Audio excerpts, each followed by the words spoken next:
saya mulai singkat, nanti saya pass the mic ke Mas Gus. Mungkin latar belakang kami kerjasama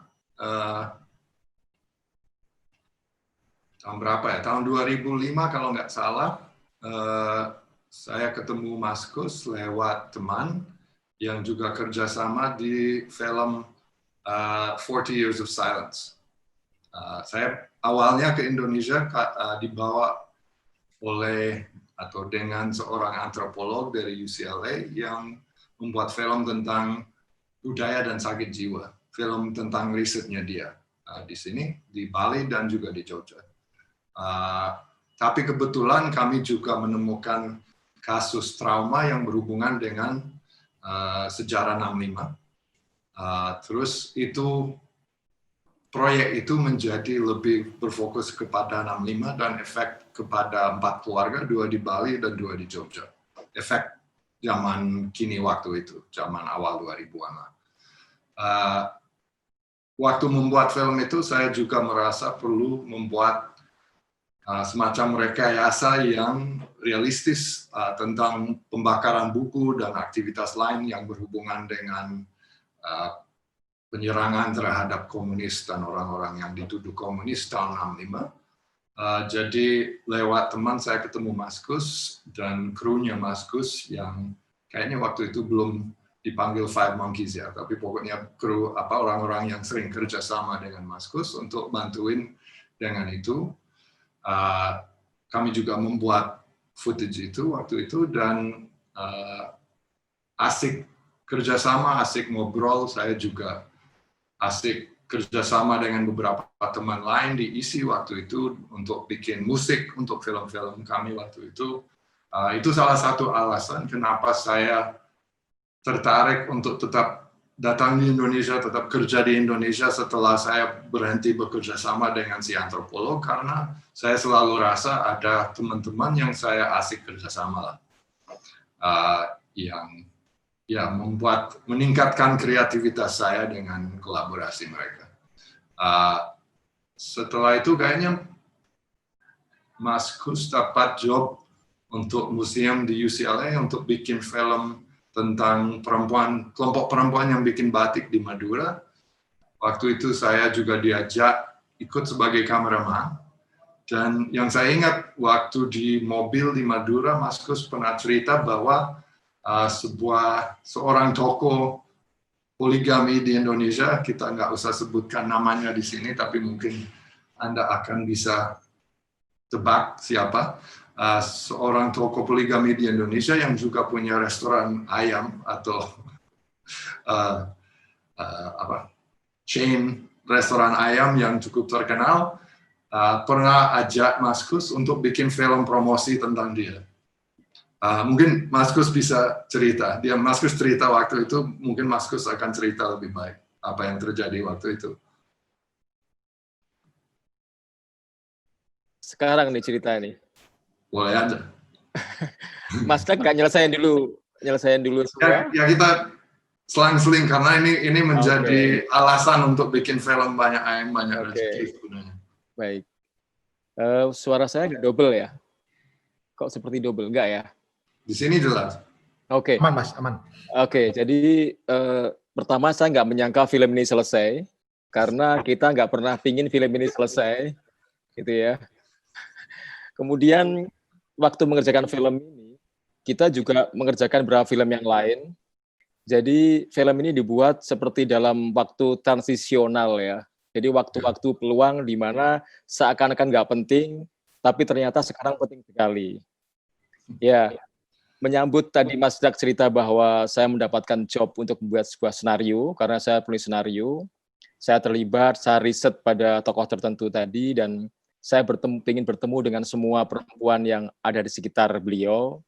Ketika saya wawancara, banyak menemukan data gitu, saya bimbang, karena betulkah saya bisa bikin film ini, ataukah saya terlibat dalam ideologi itu yang bikin saya bingung. Saya pikir betul bahwa akhirnya nanti bisa-bisa saya akan menemukan pola bahwa itu juga masuk dalam kehidupan saya. karena saya pernah belajar keaktoran dan selalu mendalami, akhirnya saya mundurkan diri. Saya mundurkan diri dan dengan satu keputusan bahwa untuk membicarakan hal ini butuh sudut pandang banyak. Tidak hanya sudut pandang yang muncul secara pengalaman seseorang gitu ya. Bolehkah saya juga menambahkan sudut pandang yang lain? Ternyata agak susah untuk menerima itu.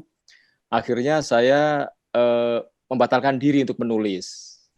Meskipun dalam situasi yang saya sangat bahagia banget dapat tema itu, tapi ternyata tidak ketemu.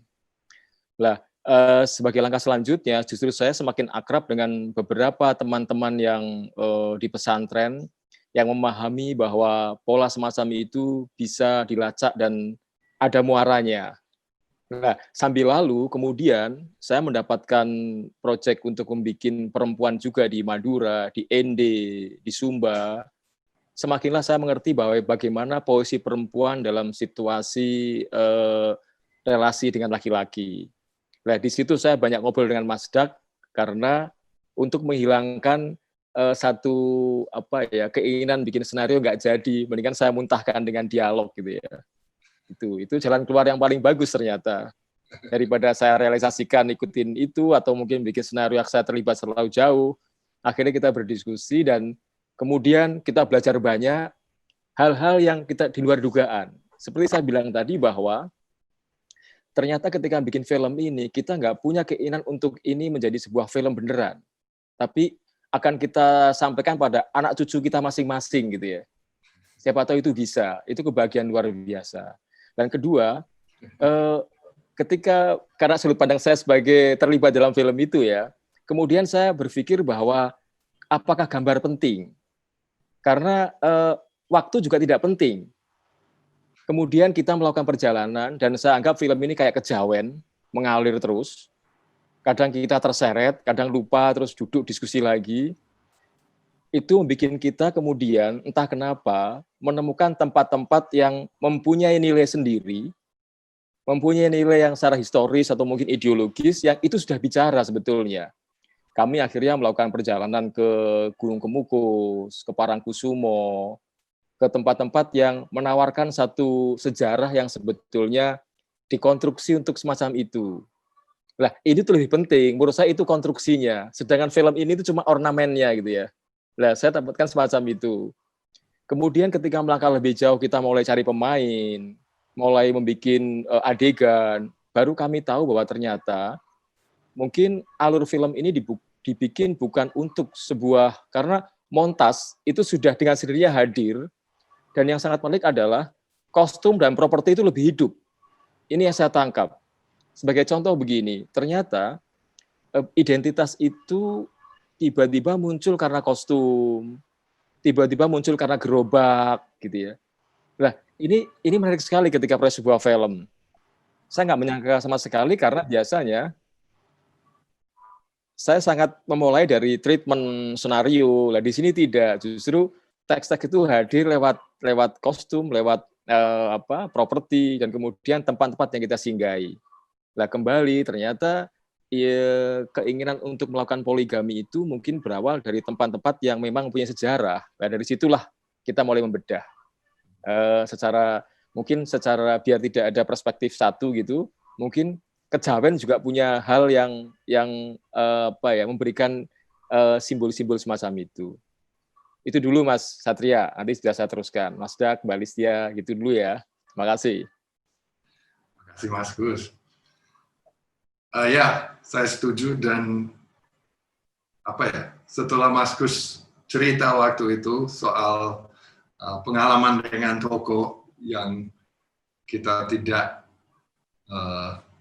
pakai namanya, ya kita punya ide gimana kalau kita bikin film, ya semacam film yang mirip dengan keinginan Mas Gus untuk bikin film dengan multiple perspektif.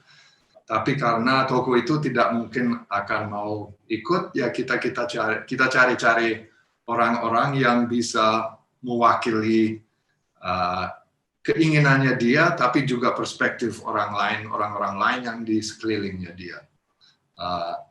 Ya akhirnya seperti Maskus sudah cerita, ya kita jalan-jalan, kita memakai ide yang muncul dari situs-situs yang penting, yang juga ada ide-ide yang muncul dari pihak saya, juga ada ide-ide yang muncul dari proses pembuatan film sebelumnya dengan si antropolog.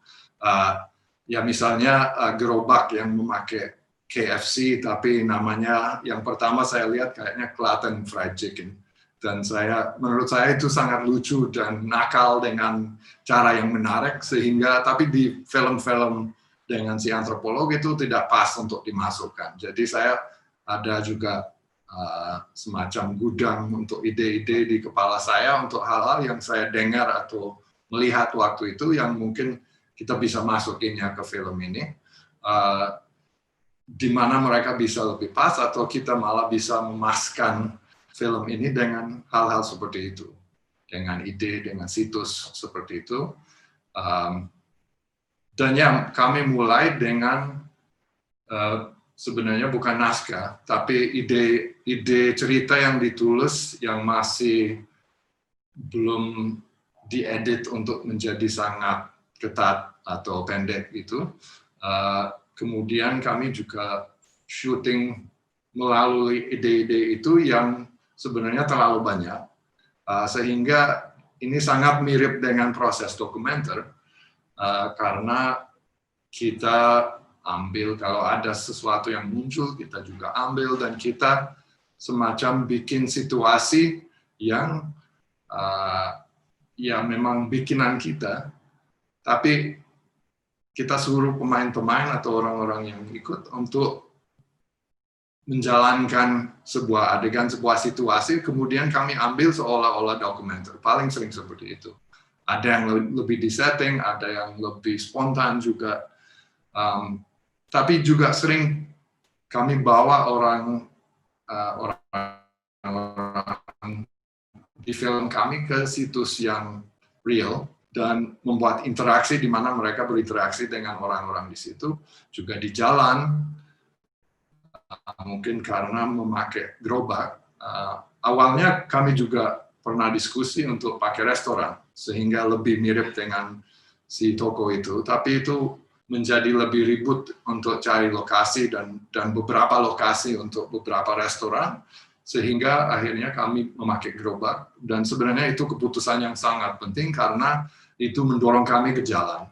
Dan ketika di jalan memang ada banyak faktor, banyak hal yang tidak bisa ditentukan, tidak bisa dikontrol, dan itu sebenarnya tidak mengganggu, kadang-kadang mengganggu, tapi jarang sebenarnya. Itu memperkayakan apa yang ada di gambar-gambar kami, di adegan kami, ada banyak hal yang kebetulan, yang muncul dari tempat, dari milieu itu. Dan juga seolah-olah memproses apa yang kita hadirkan di situ dan membuat semacam tangkapan sendiri tentang hal-hal yang kami menghadirkan. Dan memang lama banget, saya juga berterima kasih sama Mas Gus yang sabar karena saya menjadi editor. Dan itu salah satu alasan kenapa ini lama, tapi alasan yang lebih tepat ya memang prosesnya seperti itu. Dan mungkin itu sesuatu yang kami juga menemukan dalam perjalanan lah. Sebentar saya.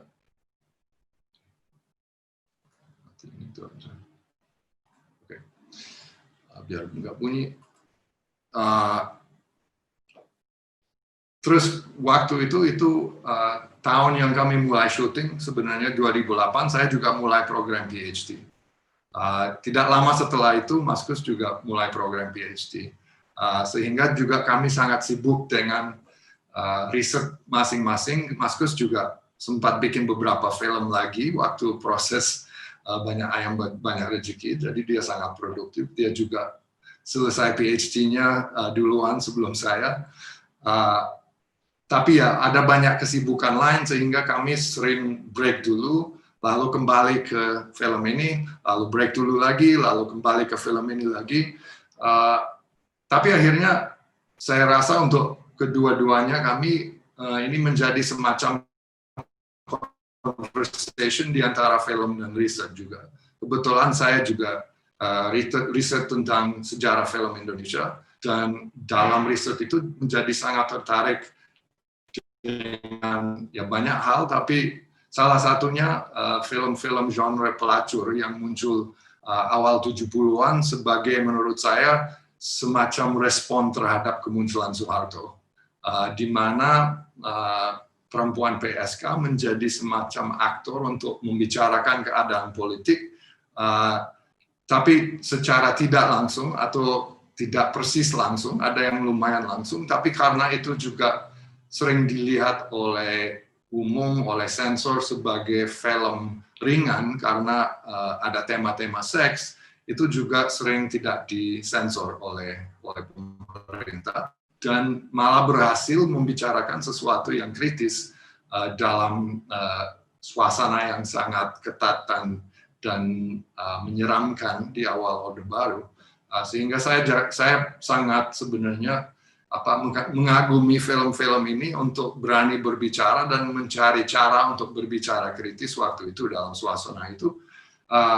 Akhirnya juga saya pikir kenapa kita juga punya tokoh dalam film ini yang latar belakangnya menjadi semacam PSK.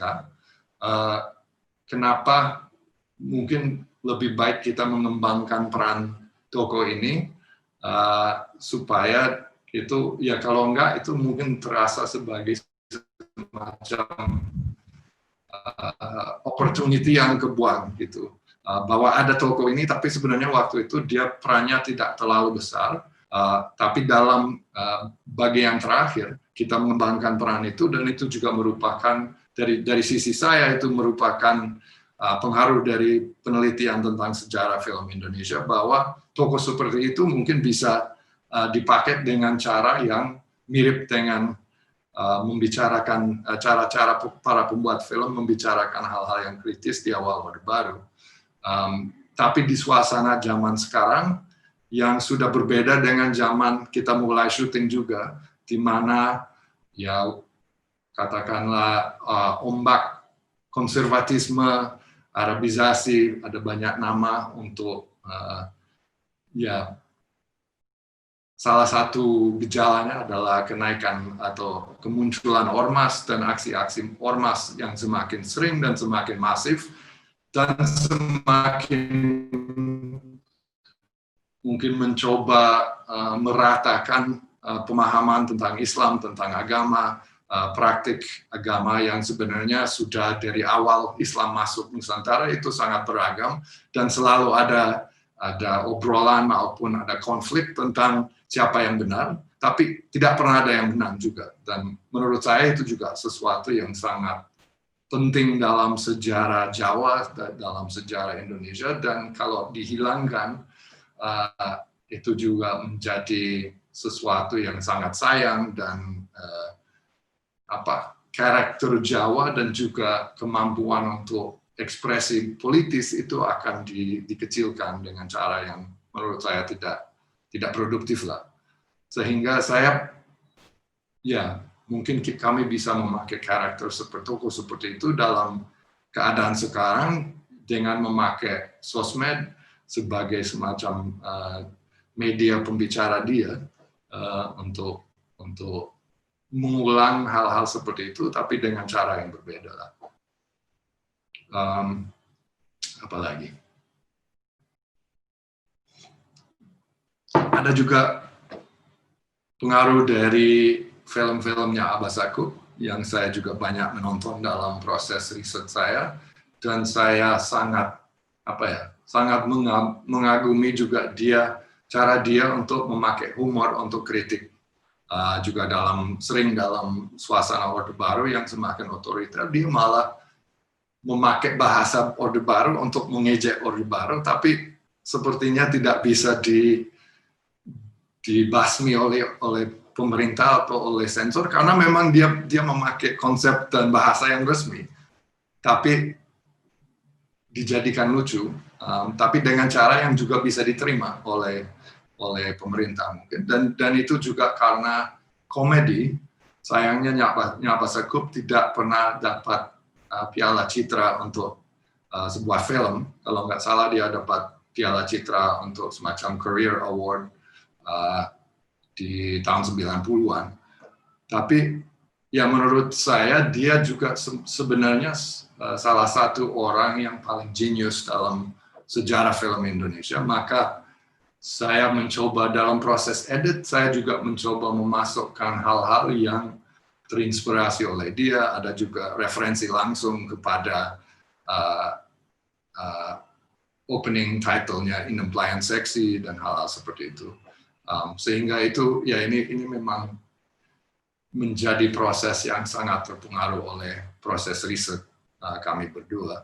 Mas Kus juga sempat bikin film di Bali, judulnya Liku, yang sangat menarik, di mana dia melakukan etnografi dengan kelompok teater Arje yang juga merupakan orang-orang transgender. Kemudian dia mengumpulkan datanya untuk tentang sumber naskah yang dia bikin, yang fiksional tapi juga memakai tokoh-tokoh yang dia melakukan etnografi. Kalau nggak salah, Mas Kus. Jadi ada banyak hal-hal seperti itu yang juga mempengaruhi film ini dalam perjalanan.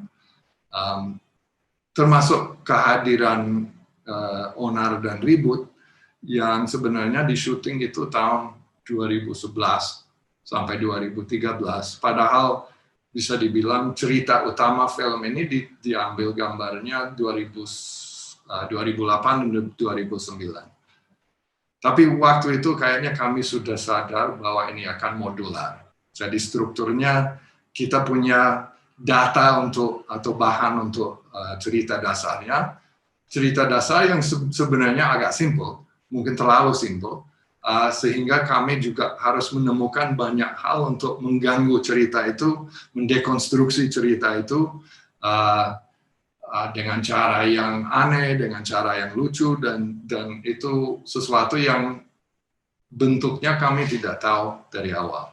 Itu memang sesuatu yang harus ditemukan dalam perjalanan. Dan mungkin pemakaian radio cukup membantu dengan hal-hal seperti itu, karena bisa menyambung ceritanya dengan banyak lokasi, banyak kelompok orang, sehingga ada gambaran publik yang sangat beragam dan bisa berpendapat macam-macam tentang apa yang disampaikan oleh para tokoh, sehingga langsung ada semacam sense of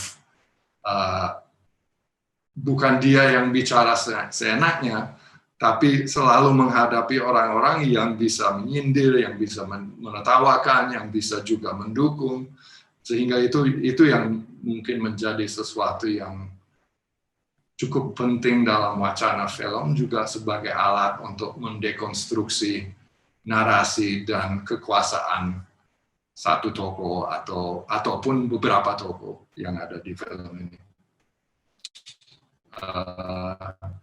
Mungkin itu cukup untuk mengawal. Atau Mas Kus, silakan. Mungkin cukup dulu sementara ya, Mas Satria, Mas Dak, Mbak Listia. Silahkan teruskan.